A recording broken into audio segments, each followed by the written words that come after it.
네, 정치만 수다 시작하겠습니다. 진수희 전 보건복지부 장관, 최재성 전 청와대 정무수석 두 분 나와 계십니다. 어서 오십시오. 네, 안녕하세요. 안녕하세요. 네. 자, 방금 정부의 발표 보셨는데 두 분께 어떻게 보셨는지 평가부터 여쭙겠습니다. 어떻게 평가하시겠습니까? 뭐 예정된 수순대로 정부는 한 것이고요. 근데 이게 처음에 이제 국민들의 이제 여론상의 지지를 받고 이러면서 매우 뭐라 그럴까 정부에서 좀 터프하게 진행해 온 그런 과정인데요. 이게 이제 화살되어 돌아오는 이제 상황이 오늘부터 이제 저는 진행이 된다고 봅니다. 정원 확대 내용 배정을 발표했기 때문에 이제 의사들이라든가 교수 이런 분들이 직접 이제 집단 휴진이나 이런 이제 거부에 나설 가능성이 크거든요. 그러면은 이게 이제 소위 말해서 대란이 오는 거죠. 근데 이게 양면성이 있단 말이에요. 예. 대통령은 국민의 생명과 안전을 지키면서 그러면서 또 의대 증원이라든가 이러한 것을 같이 해야 되는데 이렇게 이제 가파르게 가게 되면 결국은 의료 현장에서 국민들이 이제 희생을 당하고 이런 상황까지 가게 되면 이게 정부의 일단 이 정책 진행 과정이라든가 이런 것에 대한 이제 능력, 문제, 그다음에 국민들이 피해를 보는 이런 상황이 결국은 처음에 이것을 정부에서 추진했을 때 높았던 국민 여론 이런 것이 오히려 이제 뒤집어지는 그런 경우가 이제 발생할 가능성이 매우 크게 된 것이죠. 예. 장관님께서는 보건복지부 장관 출신이신 만큼 지금의 의정 갈등을 보고 계시는 그 소회가 좀 남다르실 것 같은데 지금 말씀을 들어보면 해법이 굉장히 찾기 힘들고 앞으로의 갈등 어떻게 수습이 될지 우려를 보여주고 계십니다. 어떻게 보십니까? 굉장히 이제 어려운 상황인 것만은 분명합니다. 그런데 어차피 정부에서는 지금 의대 2,000명까지 증원하겠다라는 걸 발표를 하고 굉장히 숨가쁘게 여기까지 와서 오늘 아주 이제 구체적인 각 지역별 또 의대 증원 계획, 구체적인 계획을 발표를 했는데 일단 뭐 비수도권 위주로 증원을 하고 수도권은 아주 제한적인 숫자만 증원을 하겠다는 기본 방향에 대해서는 저는 공감을 표시하고요. 예. 근데 지금 비수도권 위주로 증원을 하는데 거기에 지역 거점 대학 플러스 소규모 미니 의과대학 예.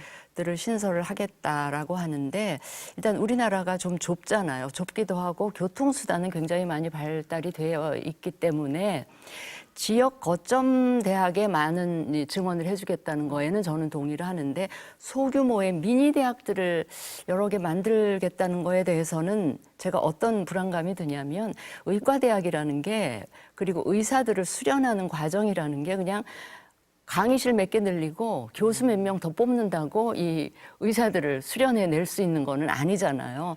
상당히 많은 그 인프라도 교육 여건도 오랜 기간 동안에 축적이 돼야 되고 이런 문제가 있기 때문에 지역에 소규모 미니 대학을 의과대학을 많이 만드는 게 그러니까 규모의 경제 이 경제적인 측면, 효율적인 측면에서 어떨까 하는 그런 약간 좀 예. 그 문제를 제가 느꼈고요. 근데 어차피 지금 일단 여기까지 어렵게 정부가 칼을 빼들고 온 이상 또 구체적인 실행 계획과 조치까지 일단 오늘 발표가 됐잖아요. 그러면 정부 입장에서는 일단 지금부터 이 지금 그 의료진, 네. 의사협회나 이쪽하고 정말 이 진정한 대화를 시작을 했으면 좋겠다 하는 말씀을 드리는데 지금 또 의사협회는 의사협회대로 회장을 뽑는 선거가 코앞에 있습니다. 맞습니다. 예. 그러다 보니 어디든지 간에 이런 시점에서는 온건파가 설 수 있는 자리는 별로 없어요. 다 강경한 목소리들만 분출이 되는 그런 상황인데 일단 의사협회 협회장이 다시 뽑혀지면 네. 지도부가 구성이 될 거 아닙니까? 그런 새 지도부와 정부가 정말 그때부터는 다 마음의 문을 열고 진솔한 대화를 그때부터 시작을 하되 저는 정부 입장에서 의사협회하고 이제 대화를 통해서 협상도 해야 되는데 정부에서는 계속 그렇게 얘기하잖아요. 이게 국민의 생명과 건강과 관련한 문제를 협상의 대상이 아니다라고 이야기를 하지만 그거는 이론상으로 존재하는 거고 당사자가 있는데 어떻게 대화를 통해서 협상을 안 할 수가 있겠습니까? 현실적으로는 협상을 해야 되고요. 그런 측면에서 오늘 이제 그 증원 계획 각 대학별 배분 계획까지도 이제 발표가 됐기 때문에 저는 거기까지 해놓고 지금 이제 대화를 통해서 그 의대 증원을 실질적으로 하게 되는 시점에 관해서도 조금 유동적으로 좀 열어놓고 대화를 통해서 그다음에 제가 아까도 말씀드렸지만 의과대학을 하나 새로 만들고 거기 증원을 하고 이런 것이 그렇게 빠른 시간 내에 되는 게 아니잖아요. 만약에 수도권 대학에 증원이 된다면 수도권 대학들은 이미 충분한 여건이 돼 있기 때문에 정원 조금 늘려도 교육 여건을 더 이렇게 더 만드는데 확대하는데 그렇게 많은 시간과 비용이 안 들 수도 있는데 지역 거점 대학은 문제가 다를 거라고요. 시간도 걸리고 거기다 미니 의과대학까지 만드는 과정이 또 시간이 걸릴 일이기 때문에 지금 증원 계획 발표하고 뭐 배분까지 했다 그래도 내년에 당장이 아니고 조금 시간을 갖고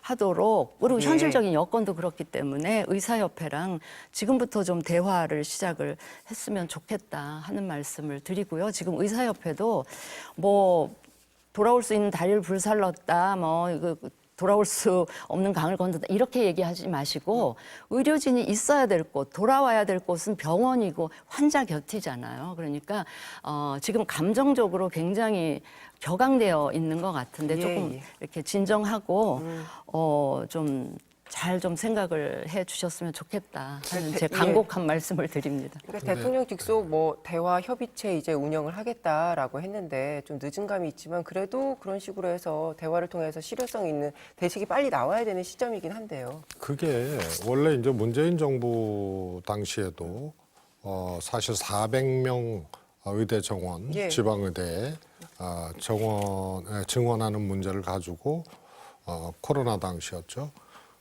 그런데 그때도 막 동맹유업하고 의사고시 거부하고 막 이러면서 사실은 봉합이 됐어요. 봉합이 되고 협의체 이후에 이제 다시 이것을 추진하고 할 때는 의료 관계자 또 뭐 의사협회 등등 해서 협의체를 만들어서 논의를 하는 걸 했거든요. 그런 거를 먼저 했어야 돼요. 근데 정원을 지금 배정하는 저 발표를 해버린 거는 일단은 대화를 할 수 있는 그런 여지를 차단해버린 거거든요. 그래서 지금부터 대화한다. 대통령 직속으로 관련 기구를 만들어서 지금부터 한다는 게 사실은 순서가 좀 잘못된 거고요. 그러니까 결국은 강대강으로 거치다를 경고된다. 그렇게 서로 이렇게 내몰게 되는 이런 상황으로 이제 가는 거고요.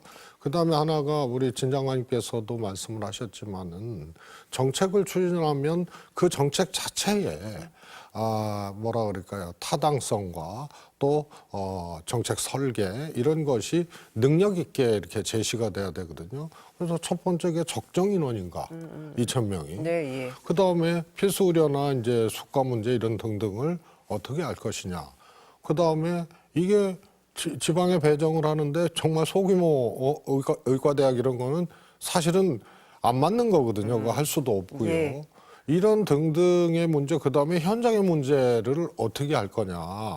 의료 대란이 일어나고 이런 것을 다 정부가 정교하게 설계를 하고 그러면서 대화에 나가면서 해야 되는데 이 두 가지가 지금 사실은 정부의 저런 안에 대해서도 그 정책 자체에 대해서도 좀 동의하기 어려운 그런 부분들도 있거든요. 그래서 두 가지가 다 있는 겁니다. 뭐 양측이 서로 정반대 얘기만 하고 있어서 이거를 어떻게든 국민들은 풀어라 지금 이렇게 보고 있는 건데 의사 증원 문제가 여론의 지지를 받으면서 애초에는 이 총선을 앞두고 여당에 좀 유리하게 작용하는 이슈로 인식이 됐는데 지금 의료 현장의 파행이 길어지고 있다 보니까 이렇게 사태 해결을 못하는 정부, 여당에 대한 책임으로 지금 민심은 좋지 않은 것 같습니다. 그러니까요. 그러니까 이게 대통령 긍정 부정 평가 그걸 보면 처음에는 초기에는 긍정평가 부분에 막 이게 제1 그 요인으로 나와 있는데 지금은 이제 부정평가에 한 3위, 4위 정도에 이게 올라 있단 말이죠. 그러니까 처음에 여론은 의사 증언에 대해서 박수를 치다가 그게 정작 나의 문제, 내 가족에게 피해로 돌아온다 이러면 여론은 또 변할 수 있는 게 한순간이기 때문에 제가 지금 와서 이렇게 살짝 의심되는 구석은 뭐냐면 정부가 이 어려운 난제, 그러니까 지난 정부에도 겨우 400명 하려고 그러다가 못한 이 난제를 2,000명이라는 수준으로 시작을 할 때 정말 있을 수 있는 의사들의 저항이라든지 이런 것까지 아주 세밀하게 고려를 하면서 거기에 대한 각각에 대한 뭐라 그럴까요? 컨틴전시 플랜이라고 그러죠. 그 위기 시에 대응책이 다 있었어야 비상 되는 건데. 계획을 예. 아주 세밀하게 치밀하게 마련해놓고 시작을 한 건가? 아니면 그냥 여론이 우호적이니까 여론에만 의존해서 예컨대 지하철 노조 파업하면 여론이 굉장히 안 좋게 네. 반응하면서 며칠 사이에 끝나잖아요. 뭐 그 정도로밖에 생각을 안 했었나? 막 이런 의심이 드는데 저는 아까 대화가 이미 늦었다 그러는데 늦었다고 할 때가 빠르다는 말도 있는 것처럼 지금이라도 저는 정부에서 더 적극적이고 그 의사들의 감정을 좀 다독이는 방향으로 저는 대화를 시작을 해야 된다고 생각을 합니다. 알겠습니다. 오늘 시간이 많지 않아서요. 본격적으로 여야의 총선 이슈를 살펴보겠습니다. 이른바 언론인 회칼 테러 언급으로 물의를 빚은 황상무 수석. 결국 논란에 휩쓸린 지 엿새 만에 자진 사퇴했는데요. 김경률 국민의힘 비대위원장은 비대위원회 이렇게 말했습니다. 우리 사자성어로 하면 만시지탄이지만 뭐 예. 지금이라도 그와 같은 조처가 있었고 수락하였다라면 정말 예. 환영할 만한 일입니다. 그 즉시 그 다음 날 이와 같은 조처는 이루어졌어야 되지 않나. 한 명의 어떤 정치적인 판단 예. 이런 것들의 어떤 고도성들을 비추어 본다라면 예. 즉각 이루어졌어야 됐다. 여하튼 그러나 뭐 늦었더라도 저는 환영합니다. 네, 늦었지만 환영한다. 수도권 민심 흔들리고 있는 것, 황 수석의 사퇴가 어떤 효과로 작용을 할까요? 저는 그 김경률 비대위원도 만시지탄이라는 표현을 썼거든요. 예. 선거는 연기할 수 있는 게 아니잖아요. 그래서 선거는 날짜가 정해져 있거든요. 그래서 이미 총선에 악영향을 주고 그 다음에 이제 만시지탄으로 수습을 사퇴로서 한 거거든요. 그래서 네. 물은 이제 엎질러진 거기 때문에요. 사퇴로 이제 주워 담을 수 있는 그런 상황이 아니고 총선은 뭐 한 6월달, 7월달로 미룰 수가 없잖아요. 그래서 이미 민심에 반영이 되고 여론에 반영이 된 상태에서 이제 사퇴로 수습을 한 거기 때문에 효과는 저는 없다고 봅니다. 수사회피 출국 논란을 일으킨 이종섭 대사도 곧 귀국할 것이다 이렇게 알려졌는데 한동훈 비대위원장이 요구한 그러면 이종섭 귀국, 황상무 자진 사퇴 이게 다 현실화한 거니까 민심은 수습이 될까요? 글쎄요, 지금 최수석 말씀대로 이렇게 맞을매 다 맞고 나서 이런 조치를 취하면 그게 과연 효과가 있을까 싶은데 왜 그런 생각을 하냐면 이 그 윤석열 대통령에게 씌워져 있는 뭐 여러 가지 이미지가 있잖아요. 그 중에 이제 안 좋은 쪽 이미지 중에 하나가 이제 불통 이미지인데 이번에 이종섭 대사, 그다음에 황상무 수석 이 건으로 해서 우리 국민들 이 인식 속에 우리 대통령이 좀 그런 면이 있구나 하는 걸 다시 한번 확인하고 지나가는 이슈이기 때문에 네. 그게 없었던 일로 되돌려질까 싶은 생각이 들고요. 그러나 뭐 지금 이 상황에서 이 윤한 갈등 이렇게 표현은 되지만 총선을 앞두고는 결국은 당의 의견이 관철될 수밖에 없는 상황이고 그 용산보다는 당의 입장에서는 민심, 국민의 눈높이가 우선이기 때문에 네. 결국은 이거를 강하게 용산을 향해서 압박을 했고 그게 관철되는 모양새이긴 합니다만 말씀대로 만시지탄이라서 효과는 썩 그렇게 클까 뭐 싶은 생각은 듭니다. 지금 말씀하신 제2차 윤한 갈등으로까지 저희가 이제 많이 보고 있었는데 그래서 이제 지금 이 두 사람의 거취에 대해서 이렇게 정리가 되면 이 부분은 어떻게 갈등은 봉합되는 계기가 될까요? 저는요, 윤한 갈등이라는 것은 부차적인 거라고 봐요. 이 두 사건 있잖아요. 황수석 문제하고 이정석 장관 호주 대사 임명 이 두 사건은 대통령이거든요. 그래서 황수석 그런 획할 발언이 있고 난 다음에 대통령이 그야말로 대통령 잘하시는 경로를 하고 대노를 하고 바로 처리를 했어야 되거든요. 근데 그런 대통령의 모습이 아니었어요. 그래서 사태로 효과를 보기 어렵다라고 말씀을 드린 거고요. 그다음에 이정섭 장관이 귀국해서 수사를 받느냐 안 받느냐 이거는 부차적인 문제예요. 인사권자인 대통령이 주요 피의자를 외교관으로 외교 일선에 그 해당국의 대사로 임명하는 것 그리고 과정도 정말로 이 신임장도 수여를 안 하고 그러니까 뭐 그런 상상하는 거 아닙니까? 신임장 수여하는 장면이 예를 들어서 언론에 나가고 하면 이게 총선에 영향이 안 좋을 거다. 그래서 하여튼 저거를 하기는 해야겠는데 그런 과정들을 생략하니까 사범 갖고 가고 이렇게들 생각을 할 수가 있잖아요. 그래서 거기서도 임명권자인 대통령의 모습을 본 거거든요. 그래서 이것은 소위 이제 야당이 얘기하는 또 국민들이 상대적으로 지지가 높은 정권 심판론에 다시 불을 붙이는 계기가 그렇게 된 거죠. 그래서 윤한 갈등은 부차적이고 대통령의 모습이 사실은 이 본질로 자리 잡고 있는 거죠. 네. 그래서 이종섭 대사는 지금 안보 회의라는 이유 때문에 지금 귀국을 한다 이렇게 밝혔는데 공수처에 조속한 소환을 요청했다 이런 보도도 나오고 있는데 앞으로 어떻게 될까요? 뭐 와서 소환해달라라는 그 요구를 공수처 쪽에 또 뭐 하겠죠. 그런데 우리 송영길 전 대표의 경우에 이 비슷한 상황이 있었잖아요.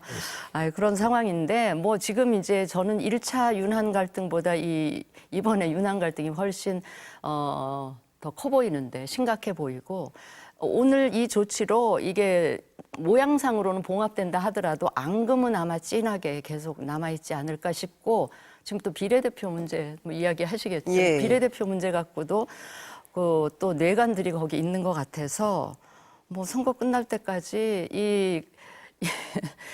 우리 후보들 있잖아요. 저는 후보들이 너무 걱정이 되는데 우리 후보들 막 좌불 안석 거의 공포 분위기일 것 같아요. 제가 4년 전에 뛰어봤었던 제 심정을 여기다 대입해 보면 우리 후보들 참 힘들겠다, 막 속이 타들어가겠다 이런 생각을 합니다. 그러니까 이종섭 대사건은 지금 귀국을 하더라도 총선이 끝날 때까지는 절대적인 변수로 작용할 수밖에 없다. 지금 후보들은 그렇게 생각을 하는 것 같아요. 아니 왜냐하면 오셔서 공수처가 소환을 한다고 쳐요. 소환을 해서 수사를 하면 하는 대로 거기서 뭐가 나올지 모르는 상황에 또 불안한 것이고 또 왔는데 수사가 이루어지지 않으면 않는 대로 지금 이 상황이 그대로 총선 때까지 이어질 수도 있기 때문에 이 문제는 두고두고 지금 총선 때까지 영향을 미칠 것 같은데 제가 이 대목에서 굉장히 뼈 아프게 느끼는 건 뭐냐면 사실은 공천이 양당이 마무리되면서 국민의힘이 가장 경계하고 있었던 프레임이 이게 정권 심판 프레임이고 견제론이잖아요. 근데 이게 야당에서 세게 불을 붙이는 것보다는 우리 쪽에서 이런 빌미를 주는 이런 악재들을 뭐 의도적으로 내놓은 거는 아니지만 마치 이렇게 자살골 먹는 듯한 막 이런 식으로 나온 거가 제가 너무 뼈 아프게 생각하는 대목입니다. 알겠습니다. 예, 국민의힘 비례대표 사천 논란으로 이야기를 이어가 보죠. 또 하나의 갈등 요인으로 꼽히는데 한동훈 비대위원장의 말을 들어보시고 이야기 나누겠습니다. 원하는 사람, 추천하는 사람이 안 됐다고 해서 자기들이 그거 사천이라고 얘기하는 거는 굉장히 이상한 프레임 씌우기에 불과한 것이고요. 비례대표 공천이라는 것이 자리가 한정돼 있고 또 자원은 굉장히 많기 때문에 여러 가지 의견들이 많이 있을 수는 있습니다. 시스템에 따라서 공천하는 것이기 때문에 거기에 대해서 또 새로운 문제 제기라든가 이런 부분이 있으면 또 추가로 살펴볼 수도 있는 겁니다. 절차에 따라서. 논란이 된 두 인물에 대해서는 대통령실의 기류가 달라진 것으로 보이지만 이 비례대표 공천을 둘러싸고는 여당과의 불협화음이 계속해서 나오고 있는 건데 그래서 여당 내에서는 이 비례 명단의 일부 수정, 순번 조정 불가피하다 지금 이런 말이 나옵니다. 그렇습니다. 그리고 이게 이제 특이한 것이 국민의힘 공관위원이 국민의힘 위성정당인 국민의 미래의 공관위원을 겸하고 있거든요. 그런데 이제 결과가 난 다음에 이런 이제 문제가 나오고 예. 또 충돌이 일어나고 하는 거는 과정 속에서도 엄청난 충돌이 있었다는 얘기거든요. 그래서 이게 조정이 되더라도 이것도 이 과정을 통해서 노정된 이런 모습들이 국민들 눈에는 안 좋게 비춰지기 때문에 일부 이런 것들이 이제 수정되거나 변경이 된다, 순위 변경 같은 게 있다 하더라도 이것도 그걸로 이제 수습될 문제는 아니다. 이미 다 그것이 이제 노정된 것이기 때문에요. 네. 그리고 또 이게 수정되면 되는 대로 또 문제가 되게 돼 있습니다. 제가 보기에는 이제 핵심적인 게 호남 배려. 예. 그게 이제 주기환 시당위원장인가요? 광주시당위원장이 24번을 받았잖아요. 근데 아시다시피 윤석열 대통령이 정말로 이 뭐라 그럴까요?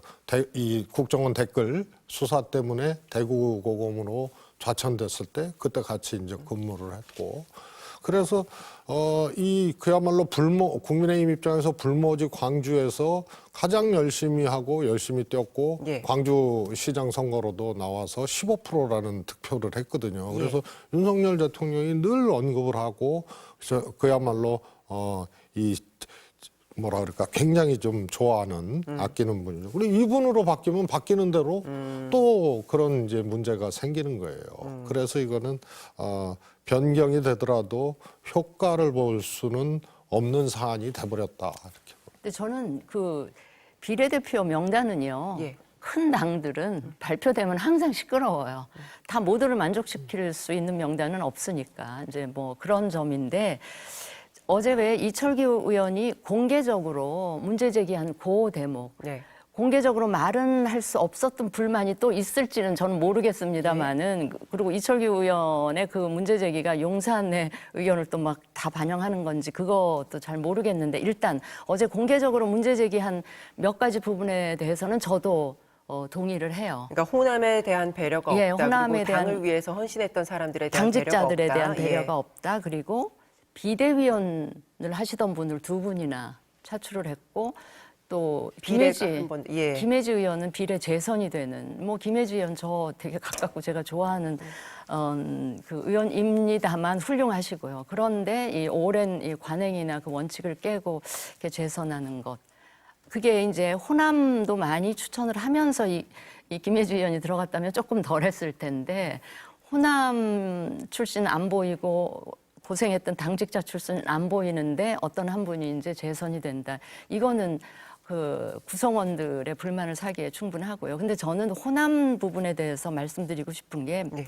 주기현 위원장이라는 분이 호남 지역에서 얼마나 활동을 왕성하게 했는지는 모르겠으나 저는 국민의힘 같은 데에서 호남을 배려한다, 우대한다라고 하려면 출생만 호남에서 하고 거의 그 커리어의 대부분을 수도권에서 뛴 이런 분보다 현재 호남을 근거지로 호남에서 활동을 하면서 호남에 계신 유권자들한테 신망을 받는 그런 분을 추천을 해서 국회의원으로 등원시키는 게 저는 그게 올바른 방향이다. 그런 생각을 해서 이번에 혹시 그 한 분인가 사퇴할 수밖에 없는 그래서 사퇴를 했잖아요.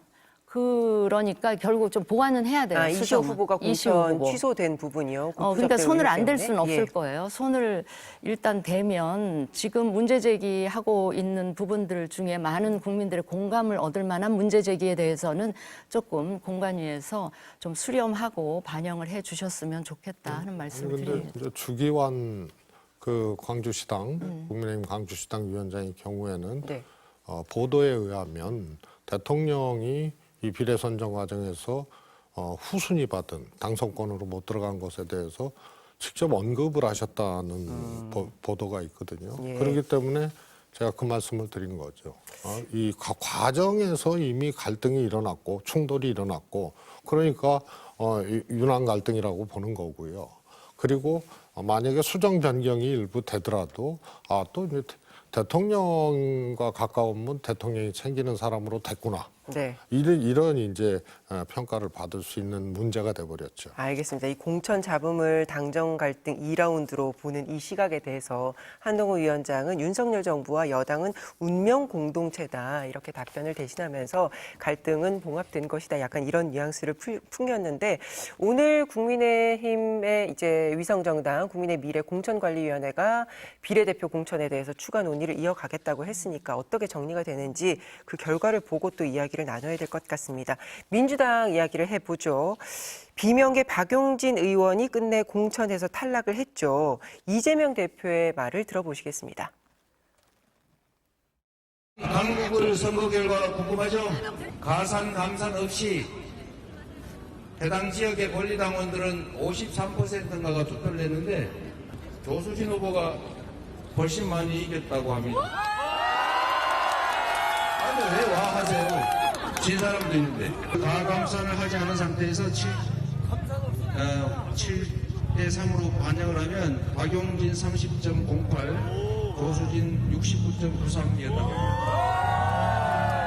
그리고 가감산을 반영하면 19.4대 80.6이었다고 합니다. 아산 감산 없이 압도적인 차이로 후보가 결정됐으니 이제 이 얘기는 여기서 끝냅시다. 네, 이례적으로 대표가 직접 수치까지 공개를 했는데 박용진 의원은 이렇게 입장문을 냈습니다. 분열과 갈등은 저를 마지막으로 정리하고 승리를 향한 에너지를 한데 모으자 이런 취지였는데요. 결과를 수용한다는 뜻이지요. 어떻게 보셨습니까? 저는요 방금 전에 이재명 대표가 대표 스스로가 저 공관위원장이 해야 될 역할을 막 수치까지 제가 보면 너무 한없이 가볍게 느껴지고요. 오히려 그 이어진 박용진 의원의 입장문을 보고 거의 대표급 수준의 저런 그 뭐라 그럴까 통합 메시지였다 이렇게 생각을 하는데 저는 이번에 이 민주당 2024년 총선 민주당 공천은 박용진으로 시작해서 박용진으로 끝났다. 이런 그 느낌이 드는 게 박용진 하위 10%로 시작돼서 네. 박용진 최종 탈락로 끝난 그렇게 생각이 들고요. 이번 하여튼 민주당 공천은 역대급 비명행사 친명행제의 아주 투명한 시스템 공천으로 역대 개파 공천으로 기록될 것이다. 이렇게 말씀을 드리고요. 비명행사의 상징은 이제 박용진 의원이고요. 친명행제의 상징은 제가 생각하는 횡재의 주인공은 두 분인 것 같아요. 누굽니까? 하나는 이제 어젯밤에 결정된 조수진 변호사, 그다음에 또 하나는 이 서대문의 그 청년 특보에 공천된 김동아 대장동 변호사. 이 두 분을 보면서 제가 무슨 생각을 했는가 하면 CF에 그런 게 있잖아요. 행복은 성적순이 아니다. 정치인은 그러니까 국회의원은 실력순이 아닌 것 같다. 줄 서는 재주와 운빨, 그 두 가지에 의해서 국회의원은 결정이 되나 이런 되게 이렇게 자괴감이 많이 들었습니다. 네.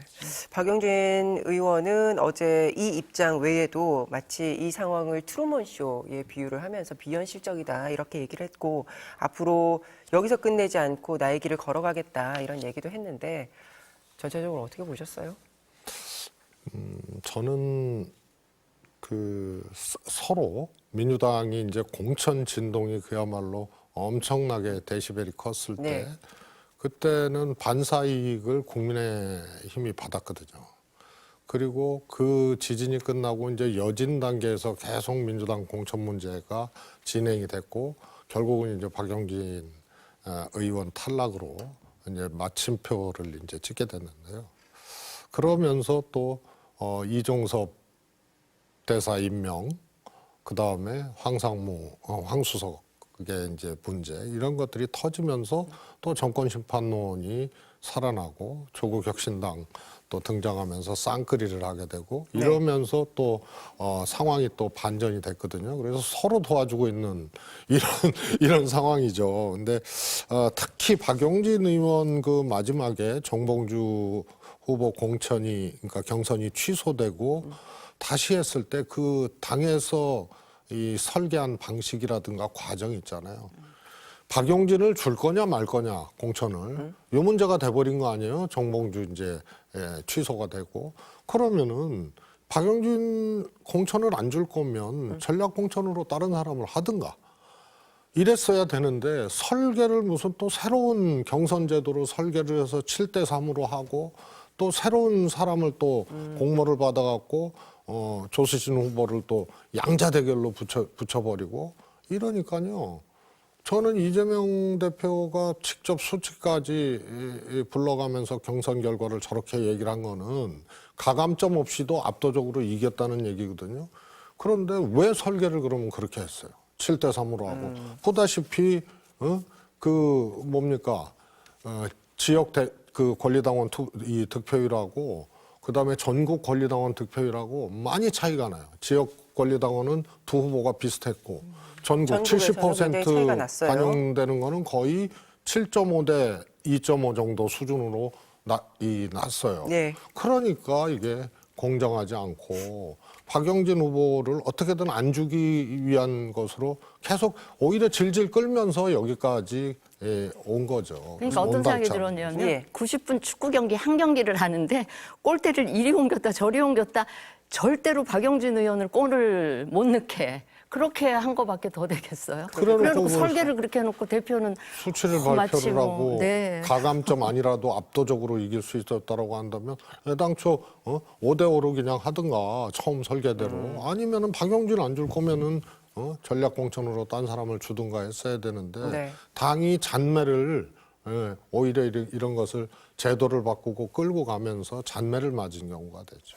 그 노무현 대통령 폄훼 발언으로 논란인 양문석 후보 공천은 유지가 되는 분위기잖아요. 그렇습니다. 노 전 대통령의 사위인 곽상원 후보도 공천을 취소할 정도는 아니다 이렇게 입장을 냈던데 이제 일부 당내에서 문제 제기가 있지만 민심이 흔들릴 정도로 이 문제가 커지진 않을 것이다. 당에서는 이렇게 보는 걸까요? 그런 거겠죠. 지금 뭐 어제 이재명 대표가 구체적인 총선 목표 제시하면서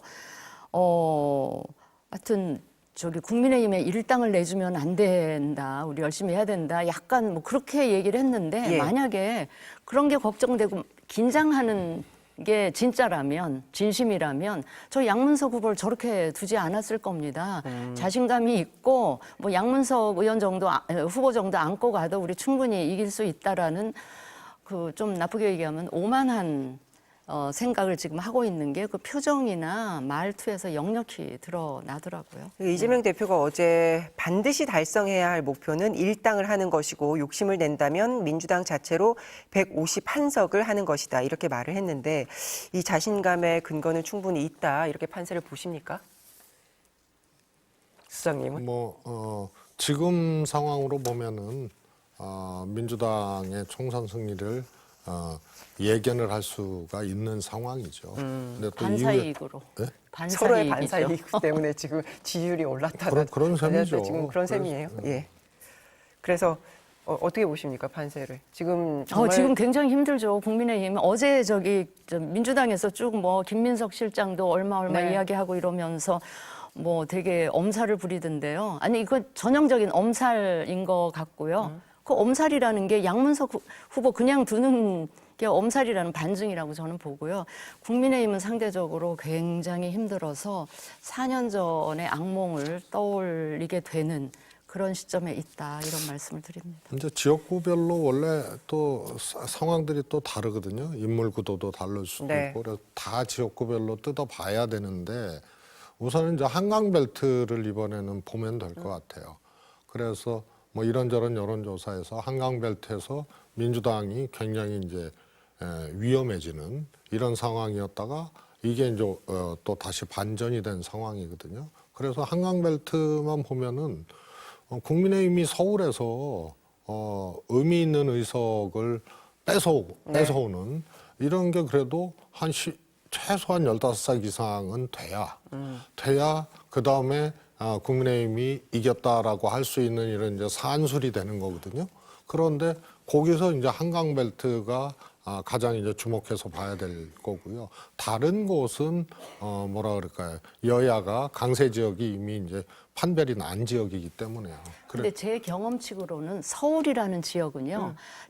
각각의 지역구의 개별 후보의 경쟁력, 뭐 얼마나 더 열심히 캠페인을 하냐 이거 상관없이 서울이라는 전체 지역구가 그렇죠. 마치 하나의 지역구인 것처럼 바람에 따라서 굉장히 많이 좌우가 되는. 그러니까 악재 한두 개만 돌출이 돼도 쉽게 막 10석, 20석이 왔다 갔다 하는. 그러니까 그래서 전체 예. 의석을 보려면 전국의 지역구별로 다 특이사항이나 인물 대결구도 다 보면서 이제 점검을 해야 되는 거고 서울은 그러니까 이번에 전국 판세를 예측을 할 때는 한강벨트를 보면은 그게 약간 바로미터격이다. 예, 그게 예, 이제 누가 승리할 수 있겠구나가 알겠습니다. 나온다. 지금 이 수도권의 그 바람 때문에 지금 수도권에 뛰고 있는 후보들은 네, 이렇게 국힘발 위기감을 악재 때문에. 네, 얘기를 하는 것 같습니다. 오늘 마수다 여기까지 하죠. 두 분 고맙습니다. 네. 감사합니다.